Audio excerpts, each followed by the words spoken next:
को झांसे में फंसा कर ले आते थे और उन्हें जिस्म फरोशी की अंधेरी दुनिया में ढकेल देते थे। For trafficking a minor in 2014. वो नाम था सोनू पंजाबन। सोनू पंजाबन एलियस सोनू पंजाबन फिर से सोनू पंजाबन बन गई। सोनू पंजाबन खुद किसी वक्त में कॉल गर्ल रह चुकी थी। Female don of Delhi.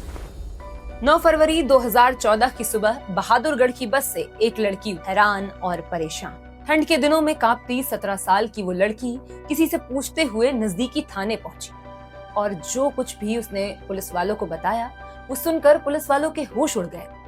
नाबालिग लड़की ने पुलिस को बताया कि उसे कैद करके रखा जाता था, उसके ब्रेस्ट पर मिर्ची लगाई जाती थी, उसके शरीर पर जख्म किए जाते थे ताकि वो अपने शरीर को उनके हवाले कर दे।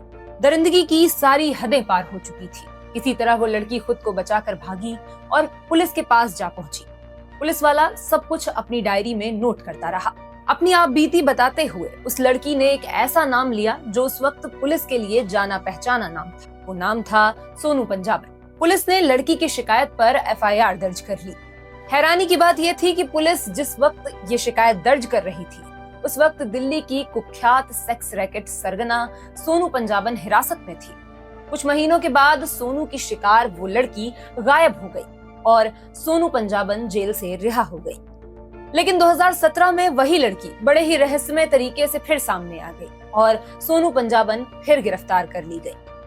मगर सोनू पंजाबन का इस बार पुलिस के चंगुल से बच निकलना मुश्किल था। फुकरे सीरीज की भोली पंजाबन याद है? चूचा के साथ भोली की नोकझोंक देखने में कितना मजा आता था। जेल जाके तू बदल गया भोली।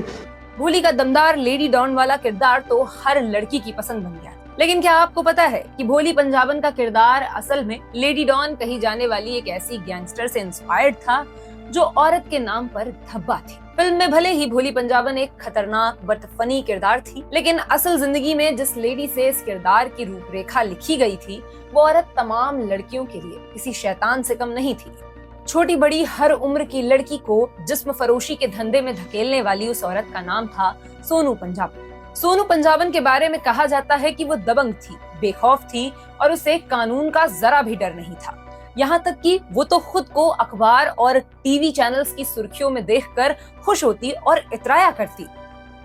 लंबा कद, नुकीली नजरें और चेहरा ऐसा कि देखने वाले की नजरें दो पल के लिए बस उसी पर ठहर जाएं। यही था सोनू पंजाबन का असली हथियार, उसकी खूबसूरती। दिल्ली की गलियों में उसका नाम इस तरह फैल चुका था कि हरियाणा, यूपी और दिल्ली तीनों जगह की पुलिस एक ही औरत के पीछे पसीना बहा रही थी। लोग उसे पुलिस से ज्यादा चालाक कहते थे और पुलिस उसे शहर की लेडी डॉन बुलाती थी। उसका नेटवर्क इतना फैला हुआ था कि पुलिस जब एक जगह दबिश देती वो दूसरी जगह गायब हो जाती। वो एक जगह से दूसरी जगह ऐसे गायब होती मानो जैसे शहर की हवा में घुली हो। लेकिन आखिर ये सोनू पंजाबन कौन थी, कहां से आई थी और कैसे ये दिल्ली पुलिस के लिए सरदर्द बन गई थी? सोनू पंजाबन का असली नाम गीता अरोड़ा था। उसकी कहानी सच में किसी फिल्म से कम नहीं है। दिल्ली के गीता कॉलोनी में 1981 में जन्मी गीता का परिवार बिल्कुल साधारण था। उसके पिता ऑटो रिक्शा चलाते थे और घर की हालत भी कुछ खास अच्छी नहीं थी। लेकिन गीता के मन में कुछ और ही था। 2003 में उसने देह व्यापार की दुनिया में कदम रखा और फिर कभी पीछे मुड़कर नहीं देखा। गीता का नाम पुलिस के सामने पहली बार उस वक्त आया जब एक बड़े बिजनेसमैन की लाश उसकी गाड़ी में मिली। ये घटना ऐसी थी कि सभी की नजरें गीता पर टिक गई। लेकिन गीता ने बड़ी ही आसानी और चालाकी से पुलिस से बचते हुए खुद को इस मामले से बाहर निकाल लिया। वो पूरी तरह से निर्दोष साबित हुई। इससे पता चलता है कि वो काफी स्मार्ट और चालाक लड़की थी। सोनू पंजाबन की कहानी कोई रातों रात बनी दास्तां नहीं है। ये सालों की लालच, चालाकी और पावर की भूख का काला सफर है। पैसे और दबदबे की हवस में उसने जिस्म फरोशी के धंधे में कूदने का फैसला किया। उसने अपने लिए पूरे टीम मेंबर्स रखे। वो उन्हें 25 से 75,000 रुपए तक की सैलरी देती थी। इनका काम था बार पब में जाना और ऐसी लड़कियों को ढूंढना जो ग्लैमर की दुनिया में तो आना चाहती थी पर उनकी जेब इसकी इजाजत नहीं देती थी। सोनू ऐसे ही हालात में फंसी लड़कियों को अपने जाल में फंसाती थी। धीरे धीरे जब डिमांड बढ़ती गई तो सोनू का धंधा चमकता गया और उसकी फीस भी उसी के हिसाब से आसमान छूने लगी। पुलिस भी उसकी करतूतों से अनजान नहीं थी, लेकिन मजबूर थी, इसलिए क्योंकि उनके पास कोई सबूत नहीं था। ऊपर से सोनू उन बड़े नौकरशाहों, नेताओं और बड़े बिजनेसमैन को लड़कियां सप्लाई करती थी जिनके नाम लेने भर से ही थाने में सन्नाटा छा जाता था। दिल्ली में जब भी किसी बड़े सेक्स रैकेट का पर्दाफाश होता, पुलिस के दिमाग में सबसे पहला नाम सोनू पंजाबन का ही आता। उस वक्त उसका खौफ भी था और उसकी खूबसूरती के किस्से भी। कोई उसे विशकन्या कहता तो कोई हुस्न की शहजादी।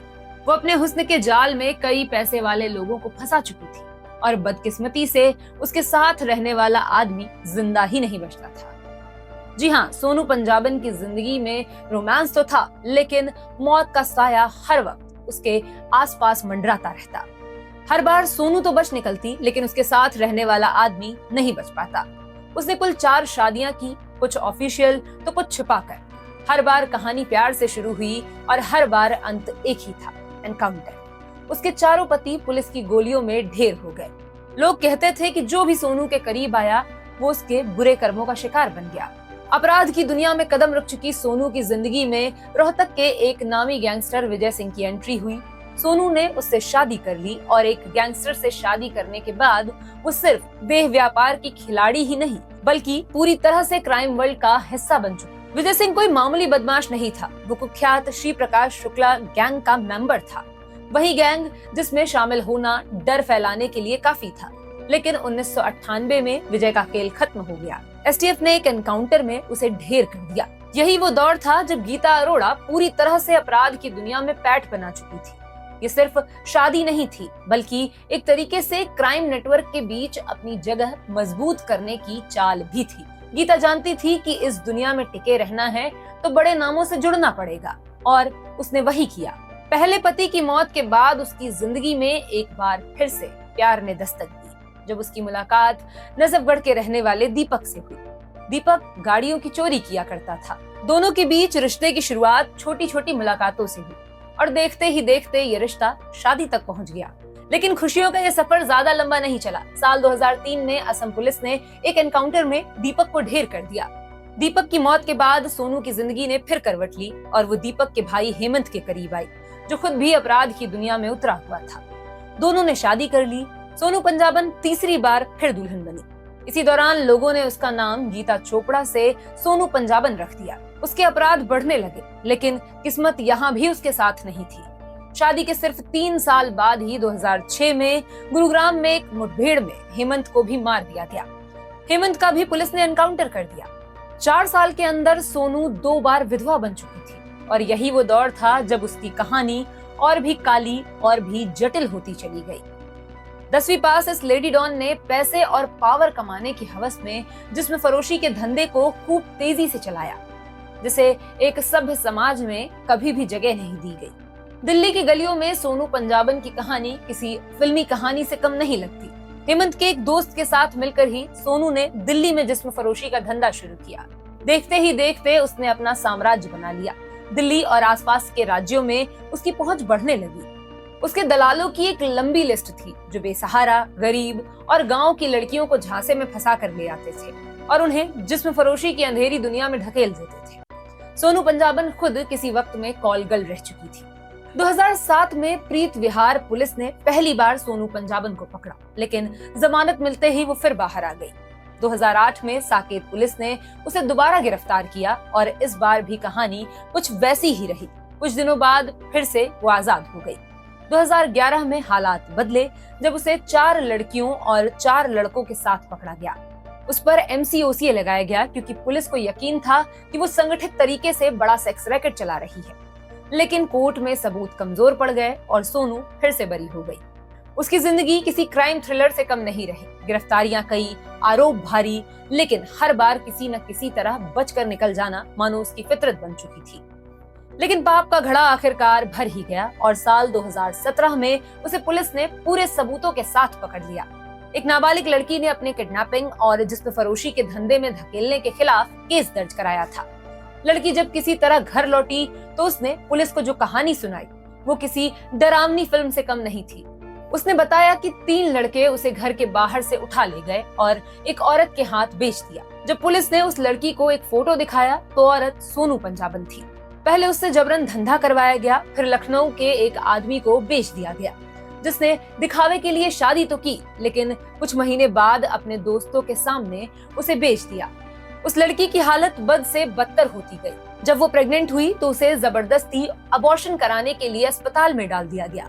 लेकिन वहीं उसे मौका मिला और वो भाग निकली। वो लड़की अपनी जान बचाकर सीधे पुलिस के पास पहुंची और उन्हें आपबीती सुनाई।